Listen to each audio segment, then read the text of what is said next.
Аз знам, че това е комисия, чието акцент е машинното гласуване, но в моята история това е вторичният въпрос.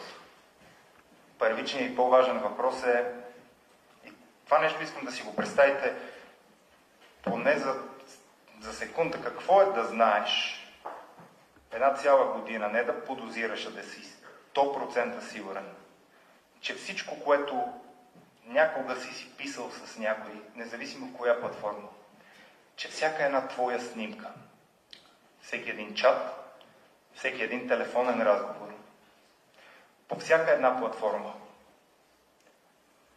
е бил достояние на трети лица. На лица от андерграунда, че както разбираме и лица, които вероятно седят зад днешното управление. Без значение, това последната част е без значение, самата идея на това да нямаш личен живот и да знаеш, че когато говорите двама, всъщност не сте двама. Когато пишеш на някой или получаваш сигнал от твой зрител, знаеш, че този сигнал е пресечен от трети човек. Това е самата идея да знаеш, че някой се рови в личният ти живот. Следи сайтовете, които четеш, знае снимките, които имаш и получаваш. Оставаме на страна професионалната страна, защото нали, човек днес е ютубър, утре може да е всеки. Утре мога да съм всичко. Но това нещо, което до момента и с приятели, и с колеги сме обсъждали, че най-вероятно е така, че най-вероятно хора, които са на контра на определена власт или които са критични към нея, към определени структури, към определени партии, са следени.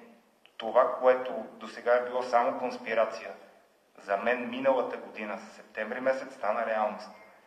Аз видях собствените си чатове разпечатани. Собствените си чатове от няколко платформи. И това за мен е много по-важно скапаното машинно гласуване, защото с него или не България е била и България ще бъде.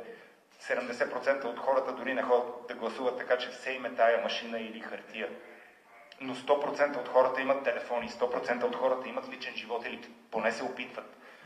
И ако ютубърът Цанов е достатъчно важен, за да бъде следен и проследяван, то какво остава за...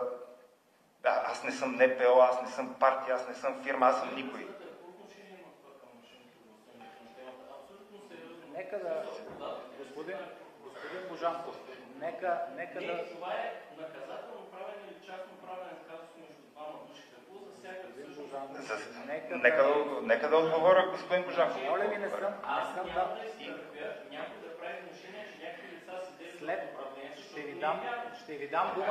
ще ви дам думата, нека да се изслушваме. Господин Цанов е поканен. Ще изслушам, ако по същество става въпрос... Нека да отговоря какво е общото. Защото точно чрез нерегламентираното ми следене господин Алексей Петров добива информация за моето планиране, тестване на машини.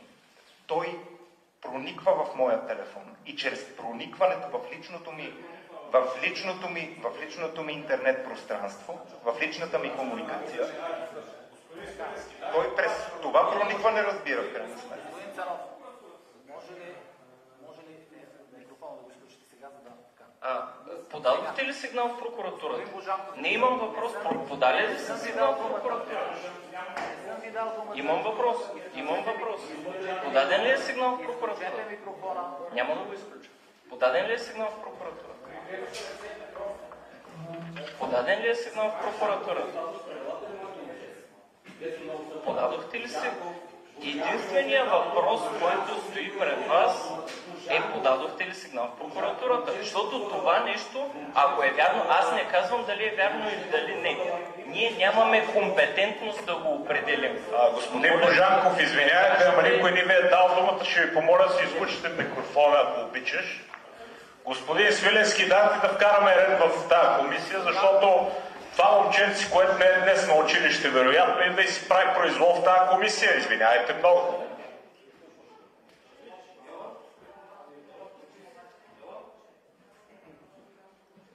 Подадохте ли сигнал в прокуратурата е моя въпрос на база видеото, което изгледахме към вас.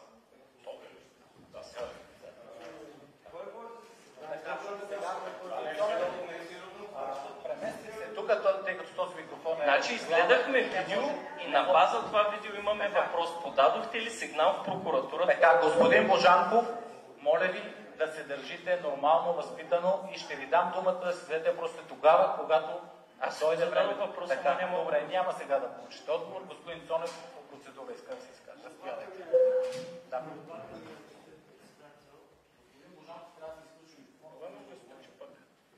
Подадохте ли сигнал в прокуратурата за това, което изгледахте? Не, трябва да разберем подал ли е сигнал. Първо, не съм дошъл да слушам теб. Второ, никой не те е авторизирал да водиш заседание.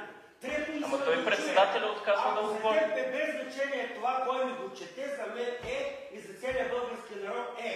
И това е предмет на тая И комисия. да моля да замълчиш. Искаме да чуем след това въпрос. Ако той не може да въведе ред, аз ще го въведа, обещавам. Въведете. Изключи си микрофона. Тоест, кой води заседанието в момента? Госпожа Цонев или господин Свиленски? Изключете си микрофона. Понеже не мога да говоря на микрофон заради теб, по процедурата ми е по начин на водене. Изслушвам и задавам въпроси.